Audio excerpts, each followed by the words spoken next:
बिस्मिल्लाहिर्रहमानिर्रहीम। आज हम डिस्कस करेंगे junction field effect transistor characteristics and parameter, यानी कि जीएफईटी के पैरामीटर्स और जो कैरेक्टरिस्टिक्स हैं वो हम डिस्कस करेंगे। तो इसमें ये देखें कि ये आपके पास एक एन चैनल जीएफईटी है, तो इसमें ज़ाहिर है ये पी टाइप का गेट होगा और एन चैनल होगा। तो हम क्या करते हैं, इसका गेट जो है उसको शॉर्ट कर देते हैं। यानी कि ये आपको पता ही है कि ये सोर्स है आपके पास, ये सोर्स है, ये गेट है, ये ड्रेन है। यानी कि ये गेट है, ये सोर्स है, ये ड्रेन है। तो अब ये देखें कि इसको गेट को हमने शॉर्ट सर्किटिंग किया हुआ है, यानी कि सोर्स और गेट के दरमियान कोई वोल्टेज डेवलप नहीं की, या दूसरे लफ्ज़ में ये कह लें कि गेट भी ग्राउंडेड है और सोर्स जो है वो भी ग्राउंडेड है। तो दोनों ही टर्मिनल जो हैं हमने ग्राउंड किए हुए हैं। तो डेफिनेटली VGS की वैल्यू क्या हो जाएगी, 0 के बराबर। VGS जो है वो 0 होगा। तो अब इस सिचुएशन में हम क्या करते हैं, हम अगर ये वोल्टेज इंक्रीज करना शुरू कर देते हैं तो देखिए कि गेट जो है वो पी टाइप का है, और जब ये VDD जो है वो इसकी इंक्रीज करेंगे तो definitely VDS drain to source voltage जो है वो भी इंक्रीज होना शुरू हो जाएगी। डेफिनेटली कुछ वोल्टेज इसके अक्रॉस जो है वो ड्रॉप होगी और बाकी जो है वो ड्रेन और सोर्स के दरमियान डेवलप होगी। तो जैसे जैसे VDS की वैल्यू बढ़ती जाती है तो जो करंट है, ड्रेन करंट है, वो इंक्रीज होना शुरू हो जाता है। लेकिन साथ ही साथ क्या होगा, ये देखिए गेट जो है वो पी टाइप का है और वो ग्राउंडेड है, 0 पोटेंशियल पे है, जबकि ये एन टाइप जो है, ड्रेन जो है एन टाइप का है, यहाँ देख लें, और इसकी वोल्टेज हम इंक्रीज कर रहे हैं। तो डेफिनेटली क्या होगा कि ये जो जंक्शन है, ये हमारा PN जंक्शन बनता है, ये रिवर्स बाइस होना शुरू हो जाएगा और नतीजा ये निकलेगा कि ये जो हमारा डिप्लेशन रीजन है ये फैलना शुरू कर देता है। तो जैसे जैसे वोल्टेज इंक्रीज करते जाते हैं, इनिशियली क्या होगा, करंट बढ़ता जाएगा, क्योंकि पहले जो है इसमें चार्ज कैरियर में यहाँ जिस तरह इलेक्ट्रॉन है तो इलेक्ट्रॉन सोर्स से ड्रेन की तरफ इस तरह चलते जाएंगे, सोर्स से ड्रेन की तरफ। लेकिन जाहिर है हम इलेक्ट्रॉनिक करंट नहीं लेते, कन्वेंशनल करंट लेते हैं, तो इसका मतलब ये होगा कि करंट जो है वो इस तरह फ्लो होगा। तो इलेक्ट्रॉन जो है इधर सोर्स से ड्रेन की तरफ इस तरह, यानी कि इलेक्ट्रॉनिक करंट इस तरह फ्लो होगा।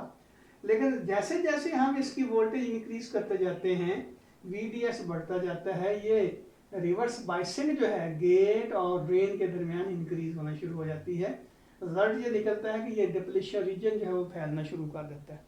अब डिप्लीशन रीजन फैलना शुरू कर देता है, लेकिन फिर भी सफिशिएंट लार्ज चैनल हमारे पास मौजूद होता है, जिसकी वजह से जैसे जैसे हम वोल्टेज इंक्रीज करते जाते हैं करंट की वैल्यू बढ़ती जाती है। लेकिन एक वक्त ऐसा आता है कि ये गेट और ड्रेन इतना रिवर्स बायस हो जाते हैं कि ये जो हमारा डिप्लेशन रीजन है ये बिल्कुल ओवरलैप कर जाता है। जब ये ओवरलैप कर जाता है तो डेफिनेटली ये दो चीज़ें यहाँ हो रही हैं कि जब हम ये VDS इंक्रीज करेंगे तो चार्ज कैरियर को स्ट्रेस पड़ेगा, ज़्यादा पोटेंशियल का डिफरेंस जब क्रिएट होगा तो डेफिनेटली ये ज़्यादा फोर्सफुली इलेक्ट्रॉन जो है यहाँ से अंदर, इसके अंदर से, चैनल के अंदर से मूव करने की कोशिश करेंगे। लेकिन at the same time depletion region जो है वो भी फैलना शुरू हो जाएगा। ये बिल्कुल इसी तरह की बात समझें कि जिस तरह आदमी जो हैं या बच्चे जो हैं वो जा रहे हैं, तो गेट जो है वो आहिस्ता आहिस्ता उसको क्लोज करना शुरू कर देते हैं और साथ ही साथ बच्चों को पीछे से पुश अप करना शुरू कर देते हैं कि भाई जल्दी निकलो, गेट से जल्दी गुजरो। इसका क्या मतलब हुआ कि बच्चे जो है पहले आराम आराम से जा रहे थे तो उनकी तादाद जो है वो यानी कि सफिशेंट लार्ज थी, लेकिन जैसे जैसे वो गेट जो है उधर से बंद होना शुरू हो गए हैं, इधर से स्ट्रेस पड़ना शुरू हो गई है। तो एक वक्त ऐसा आएगा कि पहले तो ज़्यादा तादाद में बच्चे निकलेंगे बाहर, लेकिन फिर एक वक्त ऐसा आएगा कि चूंकि स्ट्रेस भी ज़्यादा है और गेट जो है वो भी नैरो होता जा रहा है, तो रिजल्ट क्या निकलेगा कि बच्चों की तादाद जो गेट से निकल रही है वो कांस्टेंट हो जाएगी। बिल्कुल इसी तरह यहाँ देखिए, ये मैं जो ग्राफ ड्रा कर रहा हूँ पहले इसको ज़रा देख लेते हैं, फिर इस पॉइंट को एक्सप्लेन करते हैं। तो ये ग्राफ जो हमारा, इधर हमने VDS लिया हुआ है, यानी कि एक्स एक्सिस की तरफ VDS ड्रेन और सोर्स के दरमियान वोल्टेज, और ये जो है ये ड्रेन करंट है, ये इनके वाई एक्सिस के अलग हमने ड्रेन करंट लिया है। तो इनिशियली जब वोल्टेज इंक्रीज करते जाएंगे तो आईडी जो है, यानी वीडीएस इंक्रीज होती जाती है तो आईडी भी इंक्रीज होती जाती है। तो ये अप्रोक्सीमेटली एक ग्राफ, स्ट्रेट लाइन ग्राफ आएगा, यानी कि वोल्टेज इंक्रीज होने से करंट उतना ही इंक्रीज होगा, या दूसरे लफ्जों में ये कह लें कि हमारा जो चैनल है उसकी रेजिस्टेंस ऑलमोस्ट कांस्टेंट रहेगी। जब ये कांस्टेंट रहेगी तो डेफिनेटली इसका ग्राफ जब स्ट्रेट लाइन आएगा तो यहाँ जो है ओम्स लॉ जो है वो अप्लाई हो सकता है। इसलिए ये जो एरिया बनता है जिसमें करंट और वोल्टेज एक दूसरे के डायरेक्टली प्रोपोर्शनल है, ये ओम के एरिया कहलाएगा। यानी कि जैसे जैसे वोल्टेज बढ़ती जाती है वैसे वैसे करंट बढ़ता जाता है। अब ये देखिए यहाँ पे आगे क्या हुआ कि उधर से स्ट्रेस बढ़ रही है, लेकिन साथ ही साथ क्या हुआ कि हमारा जो चैनल है वो नैरो हो गया, और इतना नैरो हो गया है कि अब स्ट्रेस यानी कि वोल्टेज इंक्रीज होने के बावजूद इनकी यहाँ से जो चार्ज कैरियर पास हो रहे हैं उनकी तादाद नहीं बढ़ रही, मीन करंट कांस्टेंट हो गया। तो यहाँ पे आके क्या होगा, करंट कांस्टेंट हो जाएगा, वोल्टेज इंक्रीज हो रही है, लेकिन जैसे जैसे वोल्टेज इंक्रीज होती जाती है वैसे वैसे ये चैनल की विड्थ जो है वो भी कम होती जाती है, क्योंकि रिवर्स बाइसिंग जो है वो ज़्यादा होने की वजह से डिप्लीशन रीजन जो है वो उसकी विड्थ बढ़ती जाती है। तो इसका मतलब यह है कि ये जो चैनल है इसकी विड्थ जो है वो नैरो होती जाती है। रिजल्ट ये निकलता है कि करंट की वैल्यू जो वो कांस्टेंट हो जाती है। तो वो पॉइंट जहाँ पे करंट कांस्टेंट शुरू होता है वो कहलाती है वोल्टेज, यानी कि ड्रेन टू सोर्स वोल्टेज कहलाएगी पिंच ऑफ वोल्टेज, यानी कि ये पिंच ऑफ वोल्टेज होगी जिसके ऊपर करंट की वैल्यू कांस्टेंट होगी। अब हम VDS इंक्रीज करते जाते हैं लेकिन करंट की वैल्यू जो है वो कांस्टेंट रहती है, और ये करंट जो है वो मैक्सिमम होगा। क्यों? उस वक्त VGS की वैल्यू 0 है, तो ये करंट जो ये कांस्टेंट करंट है ये इससे ज़्यादा करंट फ्लो नहीं हो सकता है इस चैनल के अपना हमारे FET के अंदर से, यानी ड्रेन और सोर्स के दरमियान जो करंट की वैल्यू है वो कांस्टेंट रहेगी। लेकिन अगर हम मज़ीद वोल्टेज इंक्रीज करते जाते हैं तो एक वक्त ऐसा आएगा कि यहाँ ब्रेक डाउन हो जाएगा, यानी कि ये जो रिवर्स बाइसिंग हमने की है तो डेफिनेटली क्या होगा, इसका डिप्लेशन रीजन जो है फैलता जा रहा है। तो जब बहुत ज़्यादा तो पोटेंशियल डिफरेंस हम क्रिएट करवा देंगे यानी कि गेट और ड्रेन के दरमियान, तो रिजल्ट क्या निकलेगा? रिजल्ट ये निकलेगा कि ये डिप्लेशन रीजन जो है फैलता जाएगा, और फिर जब वो बहुत ज़्यादा पोटेंशियल डिफरेंस क्रिएट हो जाएगा तो वो जिस तरह हम पहले डिस्कस कर चुके हैं कि एवालांच प्रोसेस शुरू हो जाता है।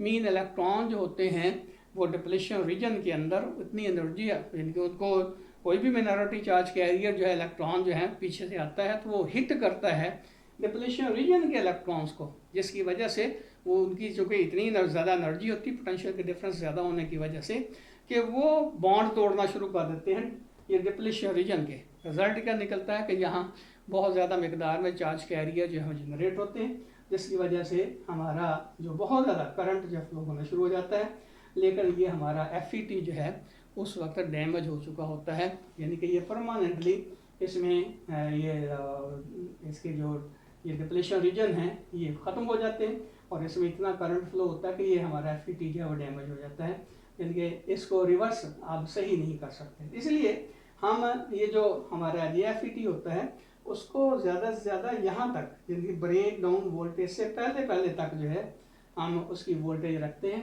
क्योंकि ब्रेक डाउन वोल्टेज के बाद ये हमारा जो FET है ये काम करने के काबिल नहीं रहता। तो इसका क्या मतलब हुआ कि ये रीजन जो है ये ऐसे समझ लें कि जिस तरह हमने BJT में एक्टिव रीजन पढ़ा था, तो ये इसका बेसिकली एक्टिव रीजन बनता है। ये पिंच ऑफ वोल्टेज से ब्रेक डाउन वोल्टेज के दरमियान जो रीजन बनता है, यहाँ करंट जो है ऑलमोस्ट कांस्टेंट रहता है। तो ये करंट जो है IDSS यानी कि drain to source current when gate is shorted, when gate is shorted, gate को जब शॉर्ट किया है तो उस वक्त ड्रेन टू सोर्स करंट जो फ्लो होता है वो ये होगा, और इसकी वैल्यू जो है उसमें दी हुई होती है डाटा के अंदर, FET के डाटा के अंदर दी हुई होती है। अब अगली बात कि यहाँ ये देखें कि हमने VGS की वैल्यू जो है वो 0 रखी थी, तो अब इसकी जो बाइसिंग हो रही थी यानी कि डिप्लेशन रीजन जो फैल रहा था या चैनल जो है नैरो हो रहा था, वो सिर्फ इसकी वेरिएशन की वजह से हो रहा था। जो ड्रेन और सोर्स के दरमियान हम वोल्टेज दे रहे थे, लेकिन जाहिर है सोर्स और गेट के दरमियान तो वोल्टेज यानी पोटेंशियल डिफरेंस 0 के बराबर है, तो गेट और ड्रेन के दरमियान जो रिवर्स बाइसिंग होती है जिसकी वजह से ये जो डिप्लेशन रीजन है वो फैलता है और चैनल की विड्थ है वो कम होती है। लेकिन अगर हम ऐसा करते हैं कि ये जो VGG है इसको 0 से इंक्रीज करना शुरू कर देते हैं, और ये शायद हमने पहले भी डिस्कस किया था कि N चैनल में VGS जो होगा हमेशा नेगेटिव रखेंगे, क्योंकि इसको हमने रिवर्स बाइस करना है। रिवर्स बाइसिंग में क्या होगा कि इसका जो डिप्लेशन रीजन है वो फैलेगा।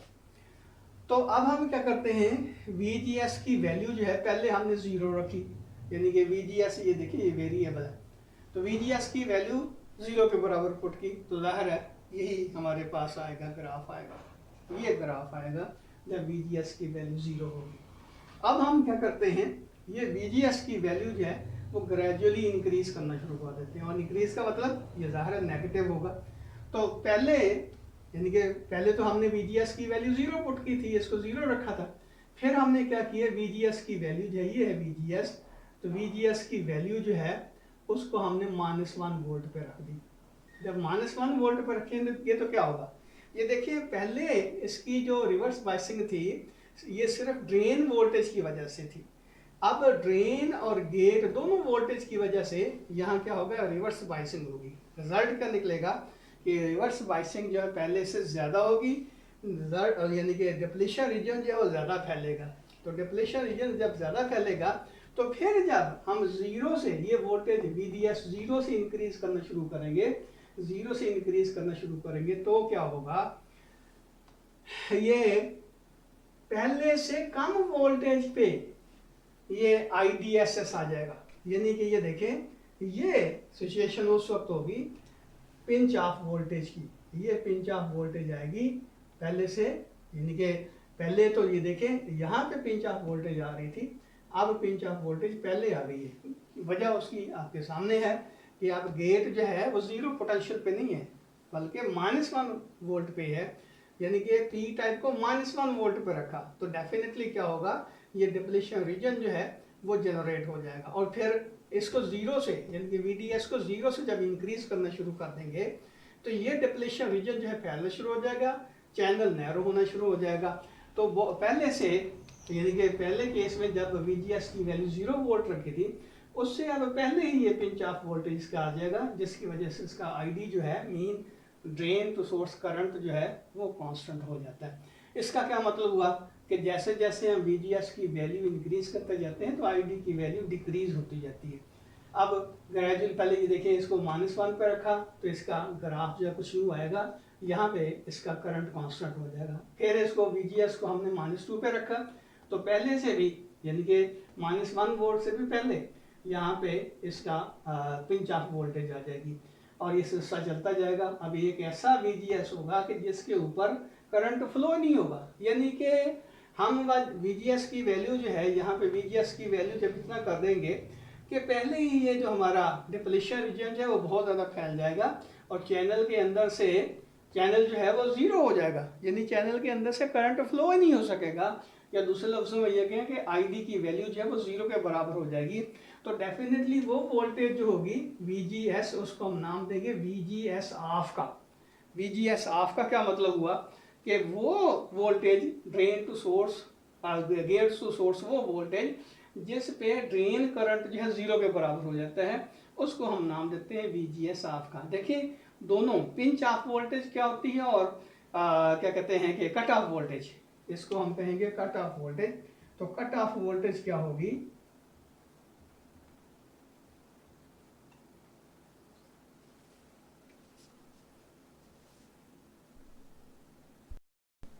कट ऑफ वोल्टेज वो होगी जो VGS यानी कि वो VGS गेट टू सोर्स वो वोल्टेज जिस पे ड्रेन करंट जो है 0 हो जाता है। तो यहाँ देखें ये ड्रेन करंट यहाँ पे 0 है, तो इस पर्टिकुलर केस में हमने एक ऐसा FET लिया हुआ है जिसकी पिंच ऑफ वोल्टेज जो है वो भी 5 वोल्ट के बराबर है और इसकी जो कट ऑफ वोल्टेज है वो -5 वोल्ट के बराबर है। ये देखिए इस पॉइंट के ऊपर यानी ये VGS जब -5 वोल्ट हो जाता है तो उस वक्त करंट आईडी की वैल्यू जो 0 हो जाती है। ये देखिए VGS ज़्यादा कम 0 था तो IDS की वैल्यू ये थी, और फिर -1 हुआ, IDS की वैल्यू कम हो गई, IDSS की वैल्यू, फिर बल्कि आईडियल की वैल्यू कह लें तो ID की वैल्यू पहले से कम हो गई। फिर हमने जब VGS -2 वोल्ट लिया, यानी कि इसकी नेगेटिव वोल्टेज इंक्रीज की है, तो ID की वैल्यू डिक्रीज हो गई, ये डिक्रीज हो गई, ये डिक्रीज हो गई, और VGS की वैल्यू जब हमने 5 वोल्ट रखी है तो उस वक्त ID की वैल्यू 0 हो गई। तो ये VGS जो होगा जिस पे करंट 0 हो जाता है उसको हम नाम देते हैं कट ऑफ वोल्टेज का। तो प्रैक्टिकली ये होता है कि पिंच ऑफ वोल्टेज किसी भी GFET की वो कट ऑफ वोल्टेज के बराबर होती है, लेकिन उसके साइन जो है एक दूसरे के अपोजिट होंगे। ये फिर मैं बताता हूँ कि पर्टिकुलर केस में ये देखिए इसका पिंच ऑफ वोल्टेज जो है ये है 5 वोल्ट, लेकिन इसकी कट ऑफ वोल्टेज जो है वो भी 5 वोल्ट है। तो इसका मतलब pinch off voltage is equal to -GS off, यानी कि VGS ऑफ जो है वो -5 वोल्ट के बराबर है, और इसकी पिंच ऑफ वोल्टेज है वो 5 वोल्ट के बराबर है। तो दोनों एक दूसरे के मैग्नीट्यूड में बराबर होते हैं, साइन एक दूसरे के अपोजिट होते हैं। तो याद रखें ये हमने सारी डिस्कशन जो की है ये N चैनल GFET के मतलब की है, लेकिन अगर P चैनल होगा तो डेफिनेटली ये एक तो इसके साइन जो है वोल्टेज के वो डिफरेंट होंगे, यानी कि अपोजिट होंगे, और दूसरी बात क्या है इसका करंट जो है यानी कि N चैनल में तो ये इस तरह फ्लो होगा ना ऐसे, तो P चैनल में लहर है इसके अपोजिट करंट जो है फ्लो होगा, और उस वक्त VGS जो होगी वो नेगेटिव नहीं होगी, VGS यहाँ जो हम अप्लाई करेंगे वो फिर पॉजिटिव होगी। अब एक और बात वो ये देखें कि हमारा कोई भी जो FET होगा वो ऑपरेट करेगा कहाँ से कहाँ तक, VP से V ब्रेक डाउन वोल्टेज के दरमियान, यानी कि यहाँ से यहाँ तक। और अगली बात ये भी देखें कि इसकी जो गेट टू सोर्स वोल्टेज होगी वो 0 से लेकर -VP तक, यानी 0 वोल्टेज से लेकर -VP तक हम इसको दे सकते हैं, यानी कि इसके गेट के ऊपर वोल्टेज जो है दे सकते हैं। तो इस दो रेंज के दरमियान जो है गेट वोल्टेज की वैल्यू हम चेंज कर सकते हैं, तो जिसकी वजह से इसका जो ड्रेन करंट है उसको हम कंट्रोल करते हैं। तो याद होगा हमने पहले ही बताया था कि ये जो हमारा FET है ये एक्चुअली वोल्टेज कंट्रोल्ड डिवाइस है, इसमें VGS से हम करंट जो है ID जो है उसको कंट्रोल करते हैं।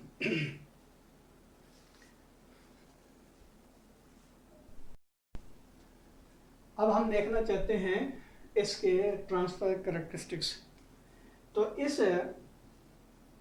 कैरेक्टरिस्टिक्स के ऊपर ज़रा गौर कीजिएगा कि ये इधर VDS इंक्रीज हो रही है, इधर ID इंक्रीज हो रहा है, और साथ ही देखें हर जो हमारा ग्राफ बनता है उसमें VGS को हमने कांस्टेंट रखा, यानी कि जब ये ग्राफ ड्रा किया VDS और ID के दरमियान तो उस वक्त VGS की वैल्यू जो है 0 पुट की 0 रखी है, यानी कि इसको ग्राउंडेड किया हुआ, और फिर VGS की वैल्यू -1 की है, तो ये सिचुएशन है। इसी तरह ये सारा सिलसिला चलता जाता है। अब हम VGS और ID के दरमियान ग्राफ ड्रा करना चाहते हैं, तो अगर यही न्यूमेरिकल वैल्यू देखी जाए तो ये देखें -5 वोल्ट पे IDS की वैल्यू जो ID की वैल्यू 0 के बराबर है। इसका मतलब यह है कि -5 वोल्ट के ऊपर VGS की वैल्यू जब -5 वोल्ट की होगी तो ID की वैल्यू 0 के बराबर, करंट 0 आ गया तो वोल्टेज है -5, तो पॉइंट ये बना।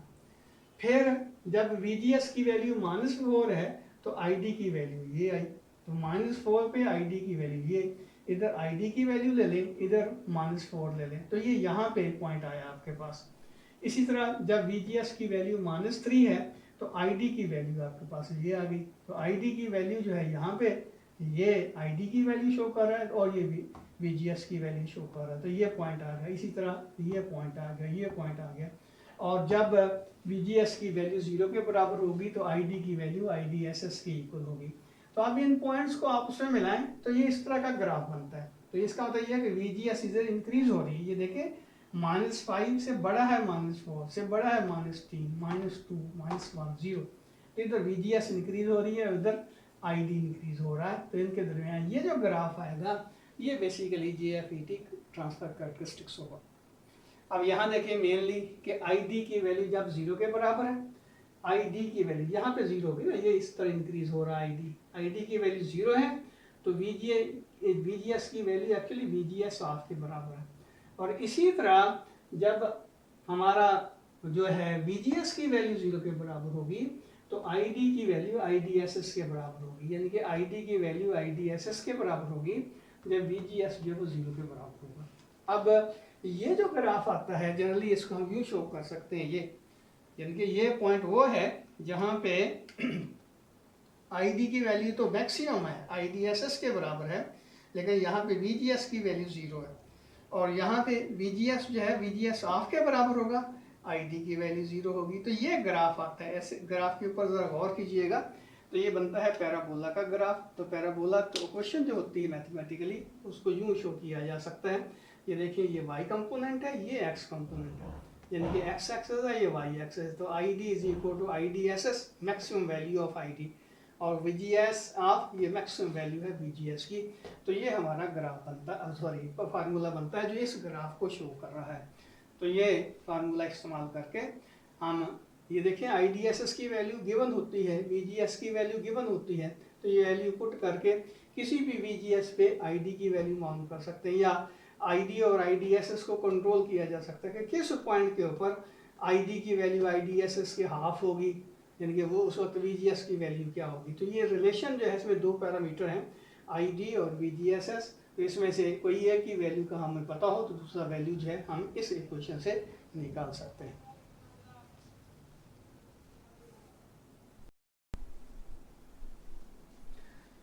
अब हम JFET की फॉरवर्ड ट्रांस कंडक्टेंस डिस्कस करेंगे। कंडक्टेंस क्या होती है? Reciprocal of the resistance. तो रेजिस्टेंस जो होती है यानी कि आप ओम्स लॉ से उसकी वैल्यू निकाल सकते हैं डेल्टा वी ओवर डेल्टा आई। इसका मतलब ये होगा कंडक्टेंस की वैल्यू जो होगी वो होगी delta I over delta we. अब इसको ट्रांस कंडक्टेंस क्यों कहते हैं? ये देखिए हम कोरिलेट कर रहे हैं किस किस को। वी जी एस जो है हम इनपुट से आगे हम डिस्कस करेंगे, ये इनपुट सर्किट है हमारा और ये आउटपुट सर्किट है। तो जो इनपुट पे हम VGS देते हैं उसका ट्रांसफर जो इफेक्ट बनता है आउटपुट के करंट के ऊपर जिसको ID से शो करते हैं, तो इसका मतलब यह है कि इनपुट एक्चुअली आउटपुट के साथ जो ट्रांसफर होती है यानी कि उसकी एक्सचेंज होती है ID की due to the change in VGS, ये कहलाएगा ट्रांसफर कैरेक्टरिस्टिक्स। और ट्रांसफर कैरेक्टरिस्टिक्स से जो हम कंडक्टेंस इसकी निकालेंगे वो होगी ट्रांस कंडक्टेंस, यानी कि ID और VGS के दरमियान हम रिलेशन जो है उसको इस्तेमाल करते हैं ट्रांस कंडक्टेंस को, फॉरवर्ड ट्रांस कंडक्टेंस को फाइंड आउट करने के लिए। तो फॉरवर्ड ट्रांस कंडक्टेंस जो है उसको हम आमतौर पर GM से शो करते हैं। ये होगा delta IS drain ID, drain current की change divided by V delta VGS gate to source current की चेंज। तो इसकी जो रेशियो होगी ये कहलाएगी ट्रांस कंडक्टेंस। याद रखें ये जो हम ट्रांसफर कैरेक्टरिस्टिक्स ड्रा करते हैं इसमें हमने VDS की वैल्यू जो है उसको कांस्टेंट रखा है, VDS की वैल्यू कांस्टेंट रखी है, VGS और ID के दरमियान ये ग्राफ आता है। तो ये ट्रांस कंडक्टेंस जो है GM वो होगा change in drain current per unit change in gate to source current when voltage when voltage drain to source voltage remains constant. इसको हमने कांस्टेंट रखना है। तो अब अगली बात ये देखें कि जो हमारे ट्रांस कंडक्टेंस है वो कांस्टेंट नहीं रहती, वेरी करती है। यहाँ देखें अगर हम ये VGS की तरफ जाते हैं VGS ऑफ की तरफ,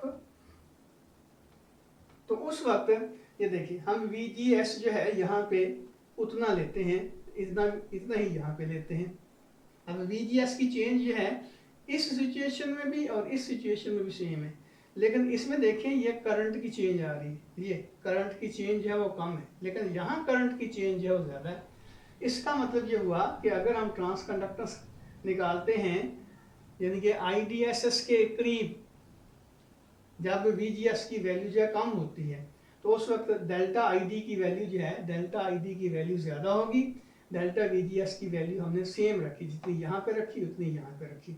और इसी तरह अगर हम यहाँ देखते हैं तो डेल्टा ID की वैल्यू कंपैरेटिवली कम होती है। इसका मतलब यह है कि इस सिचुएशन में यहाँ पे जब हम करंट डेल्टा ID की वैल्यू यानी कि ID की वैल्यू कम रखते हैं तो उस वक्त इसकी जो GM या ट्रांसफर कंडक्टेंस जो है, या क्या कहते हैं कि फॉरवर्ड ट्रांस कंडक्टेंस जो है, उसकी वैल्यू कम होती है, यहाँ पे कम होगी, यानी कि इस सिचुएशन में अगर ये 2 पॉइंट हम लेते हैं और यहाँ पे ये ज़्यादा होगी। ये देखिए, ये हमारा 2 पॉइंट जो हमने सेलेक्ट किए हैं, इसमें वोल्टेज इतनी चेंज हो रही है और करंट जो है इतना चेंज हो रहा है।